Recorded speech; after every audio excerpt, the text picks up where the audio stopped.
Yeah, but I feel like there's an evolutionary advantage to growing up in a community where the young people push the boundaries, come up with new ideas, and the old people try to maintain the wisdom that they've learned.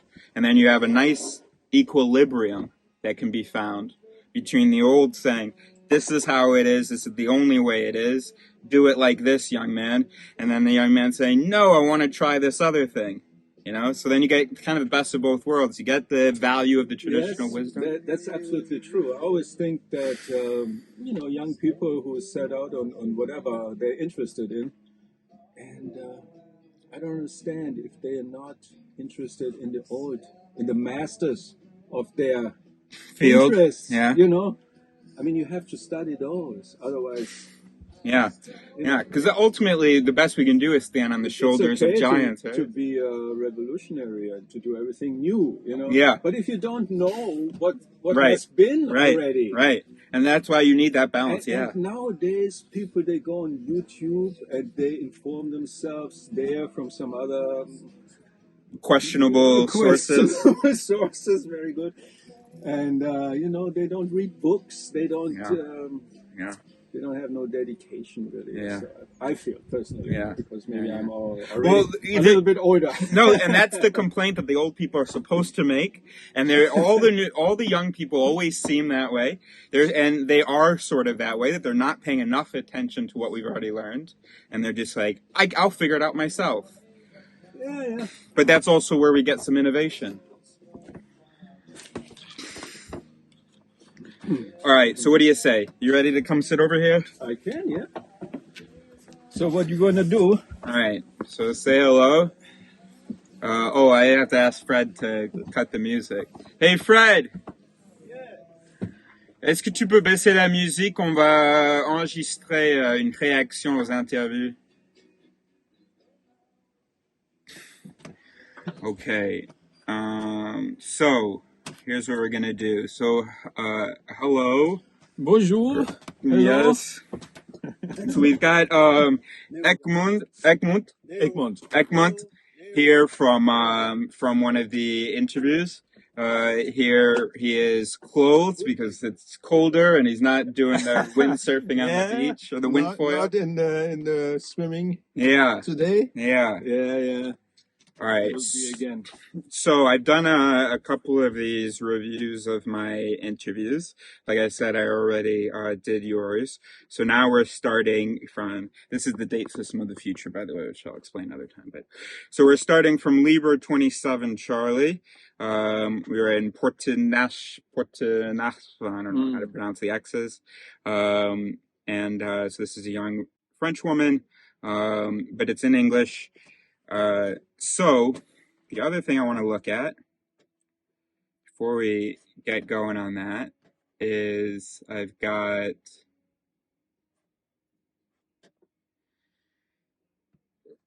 so I did looking at some of the data. There's really no pattern. So here we have filled out for everybody that we've done so far. So for including the last video that we're going to talk about today. Here we go. Oh, we've got you down for close to self-awareness because of your open-mindedness to the idea that you might be a brain, even though you said, what's the point in investigating it?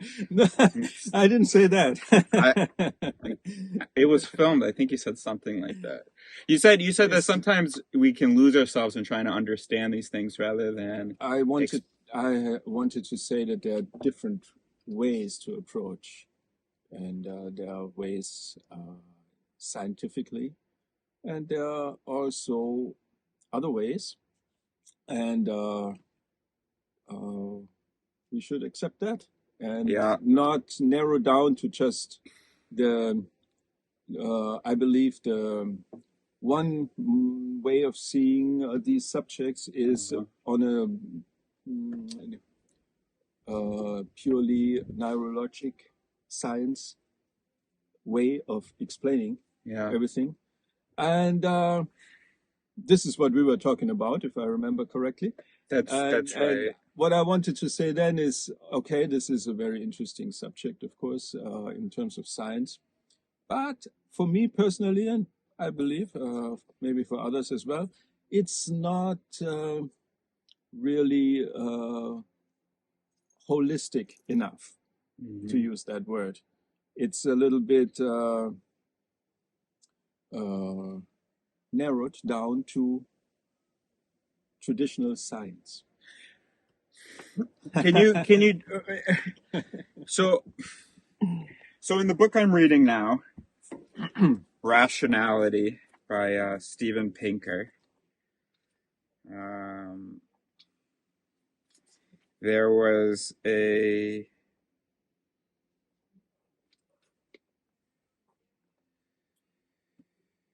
um, I'm not he was talking about more about rationality than about science, and I'm going to see whether I can quickly find what he was talking about.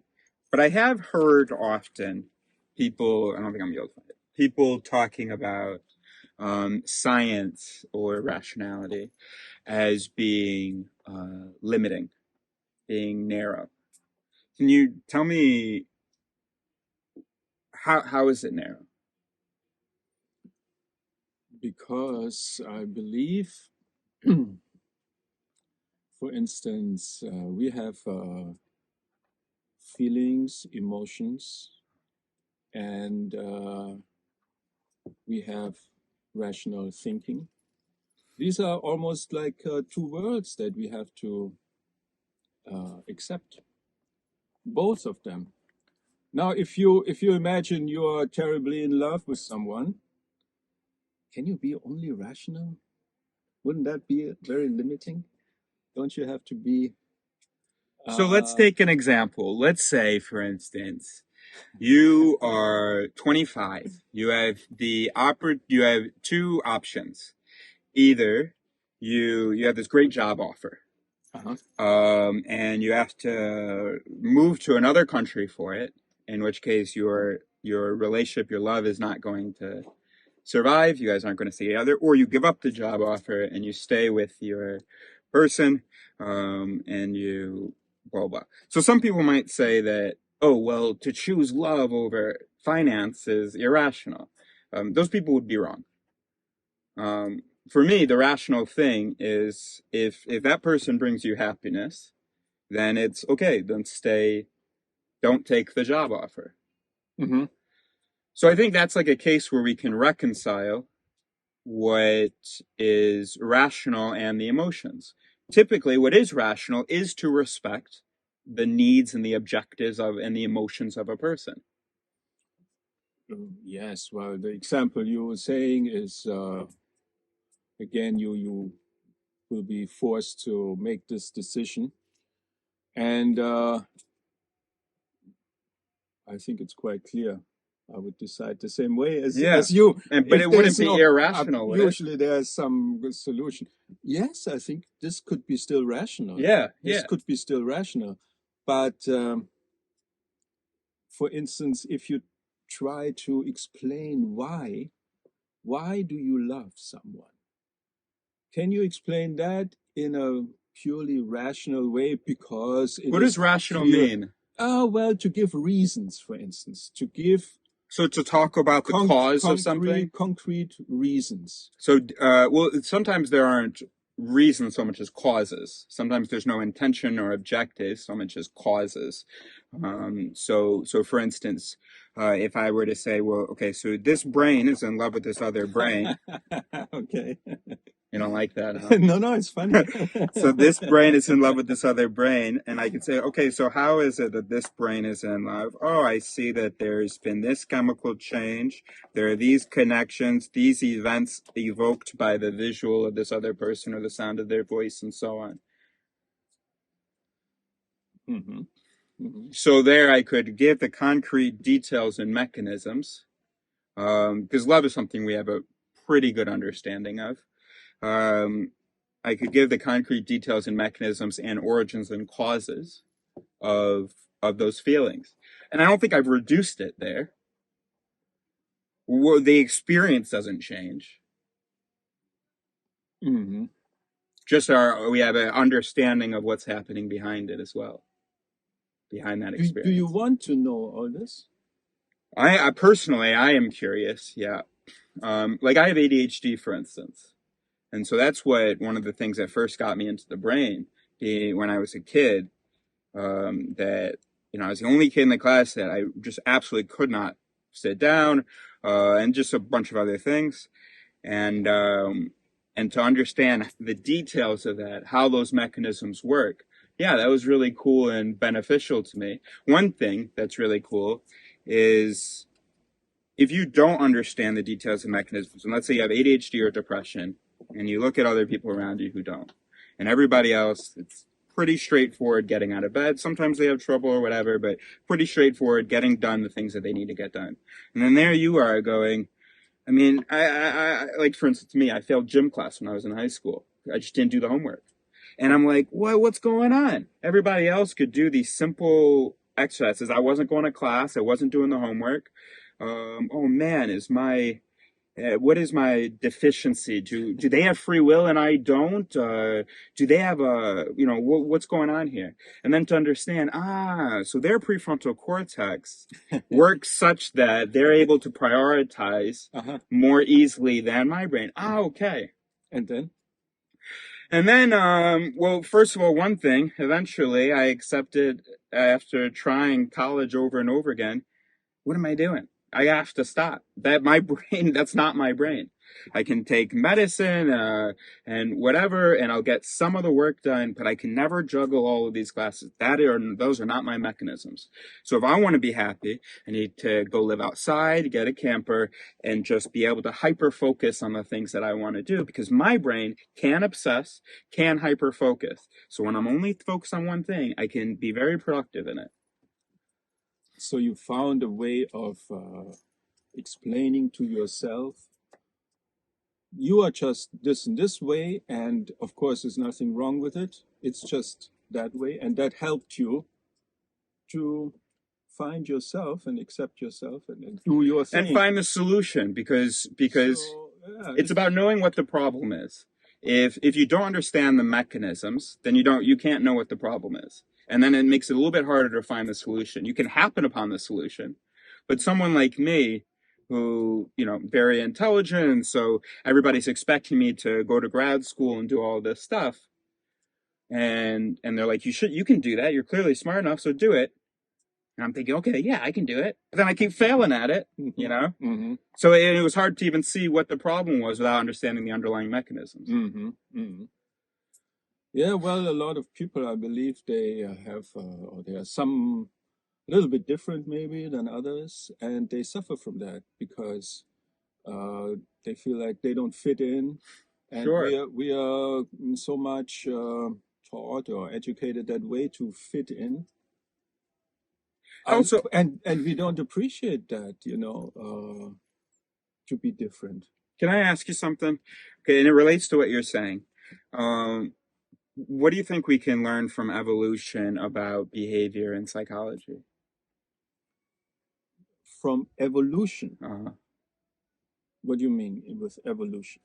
well, evolution is one of the major forging forces of our bodies, right? The reason that we have as many fingers as we do, the reason we have whatever. Mm-hmm. And also, by extension, our brains. And so, for instance, if you talk about, for instance, the pressure to fit in, Mm-hmm.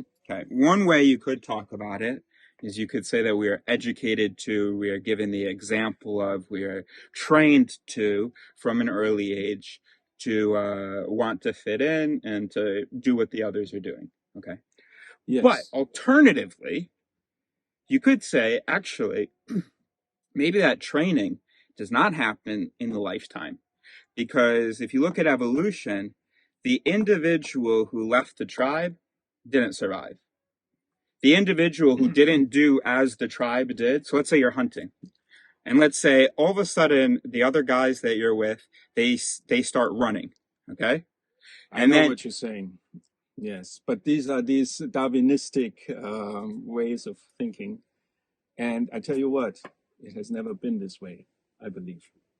You know, not even like thousands of years ago, in the struggle to survive, It was that we always imagine it would have been so hard just to survive, you know, and whoever did not fit in to be the fittest, the strongest or so, you know, then they had the trouble and they were expelled, or if they went away from the group, then they died and all that. I think this is you don't think no, it is it true was that not there like was an that. evolutionary advantage to group membership? Oh, yes, but you know, even if you look at these ancient societies or groups or larger of families or whatever you want to call them, usually the ones who were different, you know, they were very much admired. They became like Sure. the medicine man, or just a, you know, you can even see the same thing in nowadays, or in a little while ago, in a small community. You know, maybe one is a little bit different, doesn't fit in. You know, they're not expelled. They are also integrated and helped and regarded often with high respect for their I don't think that's the norm, craziness. though. Sometimes, yes. Sometimes, yes, there are exceptions that are respected. That cannot be the norm. We don't have, like, I don't know about in German, but in English, the terms that are used to describe the person who doesn't fit in are not terms that venerate or that put on a pedestal or that revere that person. We have terms like black sheep. We have terms like outcast. We have, Yeah. you know, and then even if you just say, oh, well, he's a little bit different. He's a little bit weird.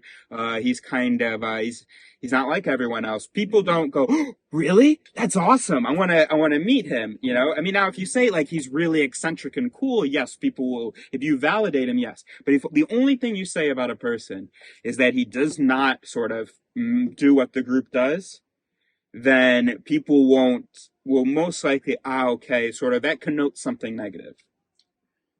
Now in German, is there a word for the kid in the family who's different from all the other kids and it doesn't match sort of the parents' expectations, and that word venerates that person? We're like, oh man, he's the awesome sheep of the family. No, I think in terms of words, it's pretty much the same as in English. Yeah.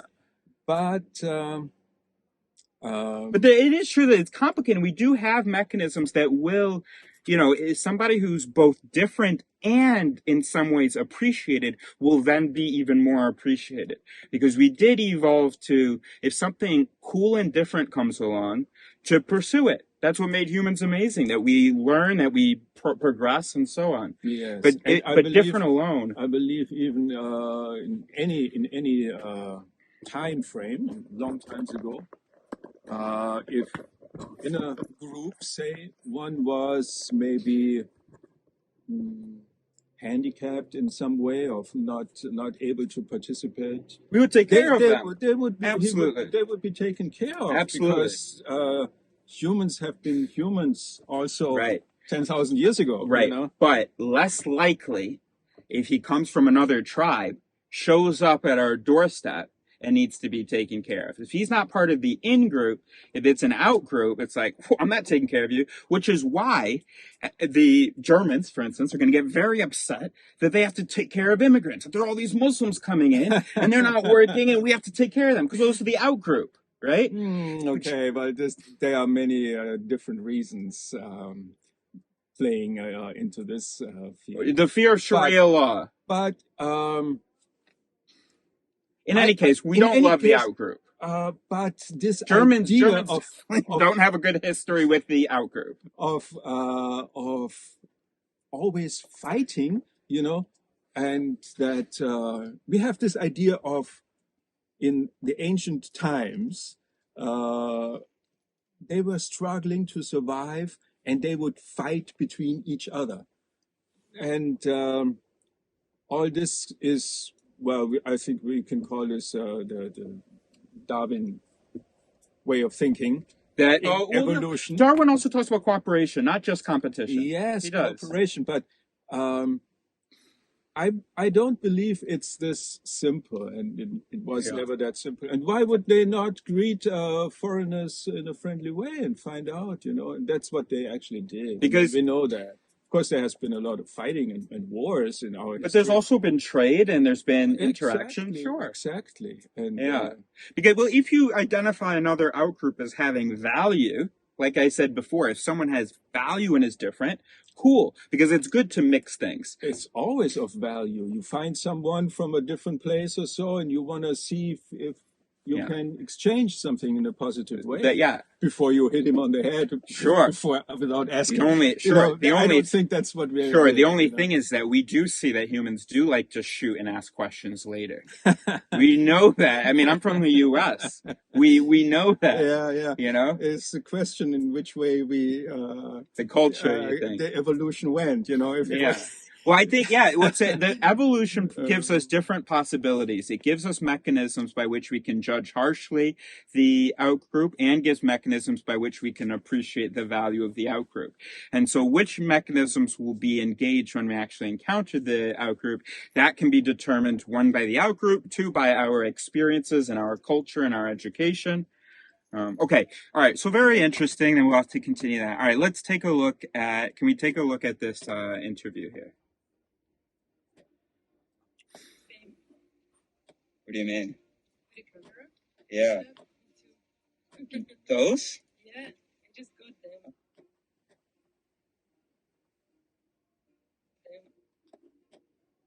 All right. What's the mind? So the mind for me, what does that mean? You mean? Yeah. My mind is like, I mean, the mind, sorry, means like actually for me, it's quite large when I think about the mind. It's like the who you are, who you behave. I mean, how you behave. It's actually a way of living, I would say. By the way, those are so much more stylish and cooler. Yeah, but it's a collaboration with Meta. So I'm actually having also an interview with Mazu. Mark, come. Or it's what you feel. It's how you behave, stuff like that. Yeah, for me, it's actually a lot because it's all of what you think goes to your mind, all of what you feel goes to your mind. So it's actually a lot of information for me. But of course, there are like a lot of expression also with do you mind?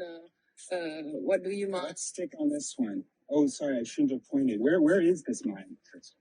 The mind for me, I would say it's a bit basic what I'm gonna say, but for me the mind is like inside my body, like everywhere. It's like everywhere. Yeah, Yeah? because this is what we. What do you think? Yes, of course, it's not easy to describe what is the mind in a few sentences. The mind, as opposed to the brain, is something immaterial. And she's saying the mind is in all of her body, everywhere. And I think, yes, that's quite a common way of thinking about it, because you can't localize it like the brain. You can localize the brain. The brain is a material organ. You can Let me ask you something. touch it and feel it and weigh it and cut it and everything. Yeah, The well, mind, you can do all of those things to the mind, actually. Well, it's maybe a question of definition now, but I would think the mind is not material in the way what we usually understand. Yeah. So okay. under So the term. let me ask you something. Right. Exactly. Great. So here's a question that I asked someone in another interview. That we will see. I asked someone. Sorry, could you close the door? Actually. See?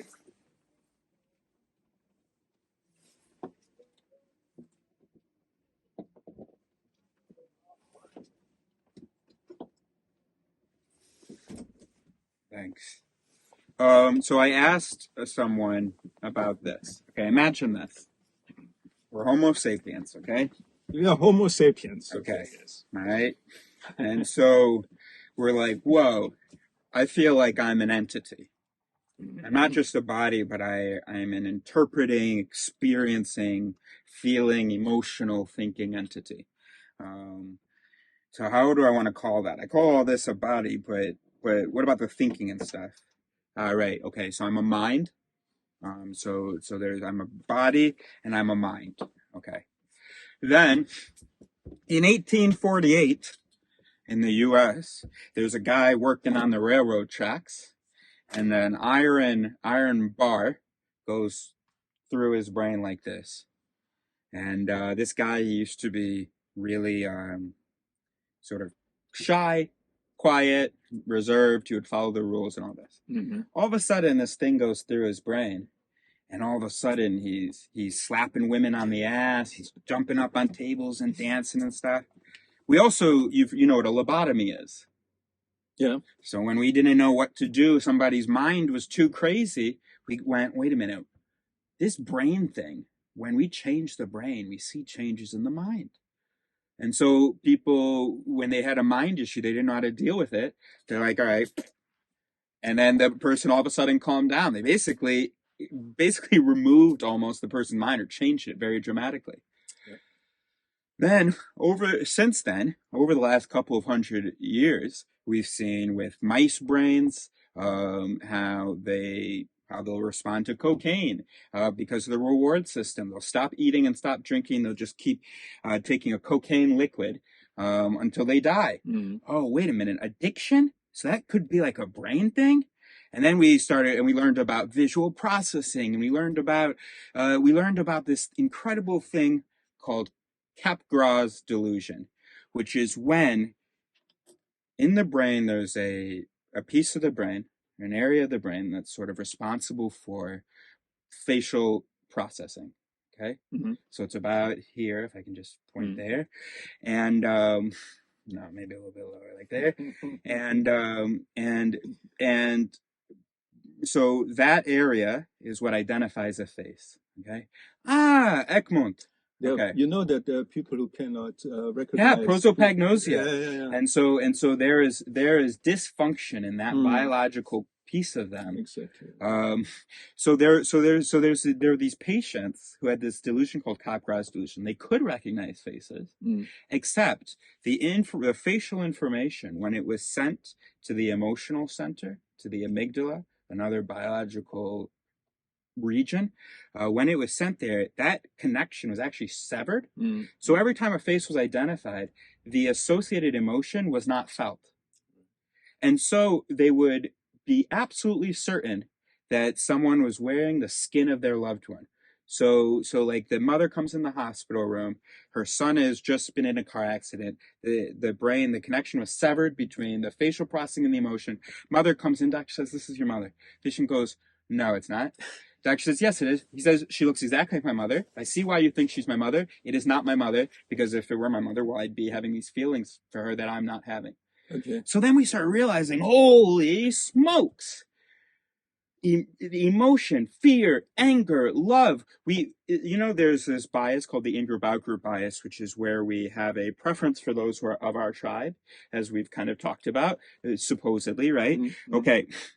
There's a chemical called oxytocin, which is involved in this preference. And and oxytocin, we often think about it with love and with affection and so on. But here's what's interesting. If you give oxytocin to a mother mouse, she is going to pay even more attention to her kids. She's going to be more affectionate with her kids and her family and so on. However, you increase that oxytocin, but you put her with strangers, or you put her with her kids and there are strangers around, she's going to be even more violent towards the other mice to protect her kids or her family or her in-group than she would be with a lower dose of the love oxytocin hormone. Okay. Mm-hmm. We see that with humans as well. I don't remember the exact experiments, but we see that we see things like, for instance, if you look at, the trolley dilemma, where you have to make a decision. Are you going to push this man over the bridge so that he stops the train? Or are you going to let the train keep going and kill the people who are strapped to the tracks? Uh-huh. Yeah, I heard. All right. So there's a region called the ventromedial prefrontal cortex that is associated with sort of more emotional, moral decision making. And so then when the person is like, no, I'm not going to push the guy, I'm going to let the 5 people die, we see more activity here. Whereas there's another area called the dorsolateral prefrontal cortex, which is more of the quote unquote rational moral decision maker. And so we see more activity there when the subjects are going, well, I got to save the 5 people and kill the one. And or you change this. You change whether the person knows the subject knows the possible victims or not, and we see the activity change. We see the chemical releases change, and so over the last 200 years, we've realized all these things about this organ, this biological organ that you were talking about, that we can dissect, and we're like, holy shit! Every time we change this biological organ, that magical immaterial mind thing we were talking about also changes, and it's very predictable how that happens. So then what if we went like this? We didn't know what the mind was, so we just thought it was like this immaterial thing, right? We had nothing to point at for this word. Now we actually do have something to point at. And so while we've been thinking about the mind as this immaterial thing, over the last 200, and specifically over the last few decades, as we've had the technology to do brain scans and stuff, we've realized, oh, the mind isn't so immaterial, actually. The mind is the brain. Well, the mind is definitely fed, I would say, by the brain. The mind is made by the brain. Yes, it's. You could also replace maybe mind in this context with consciousness, and of course, it is fed from all our experiences, our thinking, and all that. That goes into our mind, our mindset. Yeah. And well, so then there's consciousness. I think it's an illusion. So that's one of the current possibilities, that it's called illusionism, that we may be assuming there's this central consciousness thing and may be an illusion. Another possibility is there's a region of the brain called the claustrum, which receives signals from almost every other region of the brain. And some neuroscientists are thinking that's a possibility for the consciousness, a single unifying region for a lot of the different experiences of the brain. Now, the third thing I want to say is that we have the experience of being conscious of everything. We are not at all, right? We have experiments that show that there are decisions that are observable in the brain before the subject is consciously aware of them, which means that conscious is not all of the brain, it's just some of the networks in the brain, maybe. We also know that introspection is bullshit. If I ask you, why do you like this? You're going to give me a reason, and it's probably going to be bullshit. It won't seem like bullshit to you, but the experiments show that it tends to be bullshit. Can I give you one example before I know I've got, yeah. So there was one time, there's an experiment, I just read about it recently, where subjects were given two portraits, two photos of someone, different people. So 2 different portraits, and they said, "Hey, we'll print out one of these, and we'll let you take it home. So pick whichever portrait you like. Which one you like better?" Yeah. Okay. So they chose one. Okay. So I choose A. So the experimenter goes away. Says, "Okay, great." Takes a sheet, goes away, prints out a portrait, gives it to me.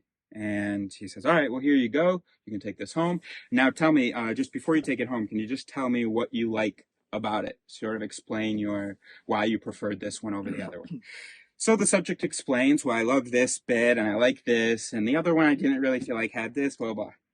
You want to know what the secret was? The headshot that was printed out was not the same one that they had asked for. Was it the other one or just a whole another one? Okay. And then they were absolutely convinced. They were talking about, this is why I liked it, this is why I liked it, this is why I liked it. Okay. But what does that tell you? What that tells me is that the brain is a big interpretive mental system, and that whatever consciousness is, it is not a total unification of the mental processes of the brain. It is partial activity in the brain that doesn't have access to all of the other activity, and I think probably even changes throughout the day. So for instance, if when you looked at the image, you were consciously appreciating this one over the other one, well, those conscious appreciation mechanisms aren't the same ones that run for the next image, obviously, because it's a completely different image. So maybe you have other mechanisms that are responding to it, and it feels like it's all the same person. Hmm. Hmm. Hmm. Well, coming back to what I tried to probably even say before, um, all this research, brain research, all these discoveries are extremely interesting. To me, they are also a dangerous thing because, like we said already, the next step after understanding these processes is to manipulate these processes. And do you remember what I said to that? You said to that, wouldn't it be like better if I can manipulate them myself instead of some outside the Yeah. state or Yeah. some bad influence would do that? And also that I would think, protect me against manipulation if I'm already aware of sort of my underlying mechanisms and how I could be manipulated, then that makes me a little bit more aware. it seems to me like that. I don't know you. We just met basically, but what you're saying, it seems to me that maybe you had a difficult time because you felt you are a little bit different and you didn't fit in so well, and you found a way of explaining to yourself what's going on and why is that, and how can I maybe do something that I want to do and be myself, and then Sure, okay. and I think this maybe is the source of your strong Commitment. interest in this subject. Sure. To me, of course, to me, the whole thing is a little bit different. I'm very much reminded by now talking with you about the research into the brain and all that. I'm very much reminded of a famous scientist of the early times that I'm sure you heard, Alexander von Humboldt. Well, he was obsessed with understanding nature and plants, and specifically, but all of nature. And it was the time, of course, of what's the English? The English word I think is enlightenment. Yeah. Yeah, and so he went on big expeditions from Europe to South America and all that, Amazonas, Orinoco, and all these areas. And he collected everything. Like he was completely committed. And reading about him, you find how narrow his views were, which had to be maybe to make all this, put all this into reality and do all this. But he dissected everything to the smallest, trying to understand what's inside. And that's like a symbol of our Western way of understanding things. And all I'm trying to say, or my main point, I think, in all of our conversation is to be open to also not condemning anything. No, it's very interesting, but to be open also to a different way of perception of the world, of everything, not this still very old-fashioned, to me, scientific approach. And I think in this regard we can learn from older cultures. We can learn a lot because they do not live, and they, I believe, never lived in the way maybe Darwin or those people imagined, that it's only survival and only the fittest survive and all that. Everyone else is. Yeah. No, they have always embraced the unexplainable and try to find a way to explain what can't be explained with reasons. Of course, they didn't have as much You mean they scientific didn't do possibility. that? They didn't try to explain, or they did? Of course, we want to explain why are we here, what is the world, how did it all start, and all these big questions. It's human nature to wonder about it. But we can get obsessed with trying to find a specific answer. And Well, of that's course, not good science if you're looking for a specific answer. that's But not going to happen. well, yeah, but I mean that the whole reason that knowledge advances is because there are some people who are interested in understanding. You use the word Yes. explaining a lot. I would prefer the word understanding or increasing understanding. Because no, I'm not gonna arrive in my lifetime at a complete explanation of the entire universe. But what I can do is, through my obsession with understanding, keep digging. And maybe I'll only be digging in one place. And then maybe my contribution was, hey, I looked really well here and it didn't lead to anything, you know? No, it Now, always leads to somewhere, you know. no, but even letting us, that what it leads to is letting us know this area has kind of been explored. Mhm. So I have three things that I wanted to, so that leads into the first thing, which is for understanding and for science to work, not everyone in the community, it's actually, like you said, in order for research to kind of work, you have to kind of go into a direction and explore in that direction. You don't have to be narrow. You should always be aware of the other things, but there has to be some commitment to a certain question and just continuing with that question. And then the idea is that the community as a whole is holistic, because you've got this guy who's kind of focused on this question and this avenue of research. You've got this person who's focused on this question and this avenue of research and this approach. You've got this person who has this perspective and this point of view. And then you look overall at sort of what the community produces, and you have something holistic. But in order for the diameter to increase at all, you need someone pushing out this way, someone pushing out that way. Sure. The other thing is that we have a different perspective on the age of sort of the ideas that we're comparing.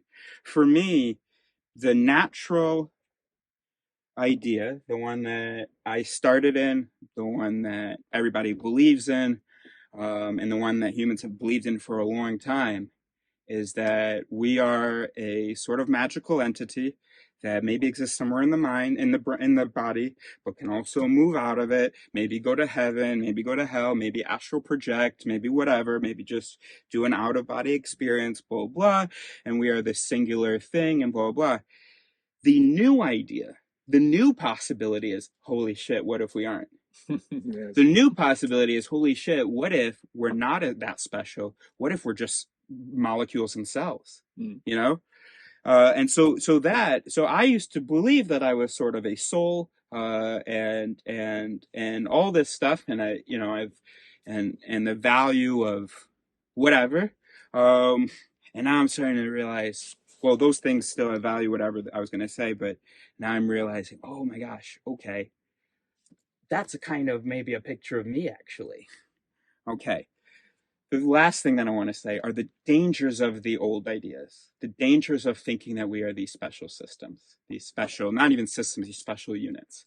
All right. So there are two myths that I've named, the judge myth and the integration myth. Well, the integration myth is kind of part of the judge myth. But in any case, the integration myth is the idea that the self, the components of the self, are entirely integrated. So integrated, entirely integrated. Okay, meaning that every action that's produced has considered every desire, every piece of information, and every other instinct in the brain before that happens. So all the components of the brain interact before every decision. It's complete integration.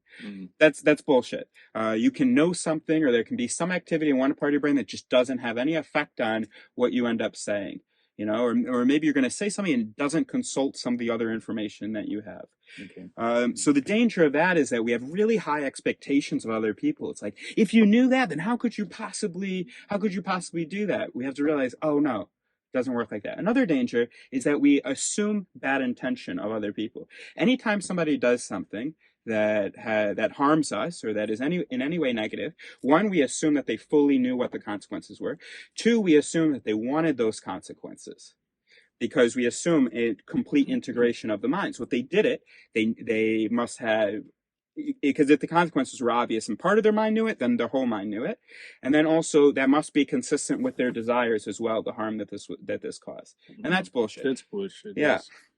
And then the other thing is the judge myth. The idea that, and part of it is the integration myth, but the idea that there is this central authority figure in the mind that knows everything else in the mind and that is rational and deliberates and forms a decision, decides behavior, decides a belief after having considered all the other events of the mind.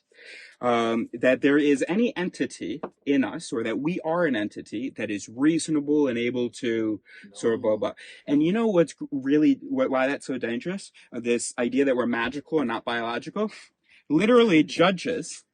Recent experiments have shown that when judges have to consider sentencing or giving probation or parole to someone, so they're in the courtroom, they're in the courthouse all day. They see a whole bunch of, criminals, right? The criminals that they see between like 11 a.m. and like 12 p.m., so in that like hour before their lunch break, they give much worse, harsher sentences to than the criminals that they see just after their lunch break. I see, yes.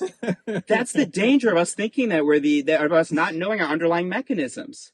So we assume, so we're humans, we think, oh, I'm intelligent, I'm rational. It's not because I didn't have lunch that I gave that guy a harsh sentence. No, it's because I considered all the facts of the case and blah, blah, blah, blah, blah. Of course, it's not just like that. We're not that rational. We're not. And everything plays a role. And like what you said before, someone hurts you and you just don't understand. How can they do that? Don't they understand? They may not see it. They could see it, but they are not in a and give them the benefit of the doubt that maybe they could. And everything changes, You go to a place, you find it maybe terrible. You go to the same place again under little different circumstances, and you find it beautiful. That's if you have humility, if you have skepticism of yourself. But if you trust 100% in your mechanisms and your interpretation, once you go to that place, the mechanisms judge it as bad. The mechanisms trust themselves, so they say that is definitely bad. The next time you go, even though it's under different circumstance, even though you should like it now, you're still holding on to the previous evaluation, which colors your current evaluation because you don't know, oh, I can't trust these mechanisms. Let me try to reevaluate it. Let me try to engage with these nice new things. You say, oh, no, I knew it. Look, they're doing this one thing wrong. So this is called the confirmation bias. So as I said last time, this place sucks, right? But if you know you have the confirmation bias, that's important quality in us, I believe. We always have to be open. Yes, exactly. Exactly. But way, sometimes that doesn't happen naturally, and because of an overconfidence in our judgment ability. How about people who say, oh, I'm so good at reading people. I'm so good at reading vibes. As soon as I meet someone, boom, I know whether I'm going to like them or not. You think they've ever actually tested that? Do you think that they were like, oh, I don't like this person, and then hung out with that person 3 more times to give them another chance? Whenever you see someone saying, I know exactly something is going to be this and that way, you always have to allow doubt of yourself and of everything. That's the importance of realizing the unreliability and the fallibility of the mechanisms that constitute us. I think that is just natural, and it's maybe a question of character and I think all humans have the potential for it, and I think that very humans demonstrate that ability. Yes. And I think it's because of an overconfidence in our first impressions and our interpretive mechanisms. Exactly. But if instead we understood our interpretive mechanisms. And you could also bring that into the science world now, especially now if I see some of the young folks and they tell me how many degrees to the second number after the comma, the world is going to heat up in 5 years. I say, how do you want to know that? It's too complex. You have to doubt yourself a little bit. Of course. So also in science, you have to have your doubts. No, but that's what's beautiful about science. If I want to write something in science, right? If I want to publish something in the magazine Science, am I going to send that to all of my friends who agree with me? They say, okay, A+, and then Science is going to publish it? No, it has to be peer reviewed and by other scientists who are going to win something by realizing my mistakes. Yes. Of course, there are things we can know. I don't want to say that everything can. Oh, that's good. That's reassuring. To be doubted. We definitely can know things. There are things that we can rely with some confidence. Absolutely, but of course, never 100%. There are limits. Yeah, also absolutely. To it. This is what maybe I wanna say, and sorry, I yell when I get excited. So. No. And yeah. Yeah. I mean, I understand I am totally against certainty. Okay. In fact, ERIS, it's an acronym: empiricism, reason, imagination, and skepticism. So empiricism and reason are the ones that you're like, but then imagination and skepticism, the ability to imagine the possibilities and doubt ourselves. Skeptikos, the Greek, saying, I don't know. I can never really say that I know. Yes, there's some truth to that. I know now what I wanted to say before. You know, in a, like, again, I don't want to criticize science. I'm just taking a little bit another position. Sort of, devil's advocate sort of thing.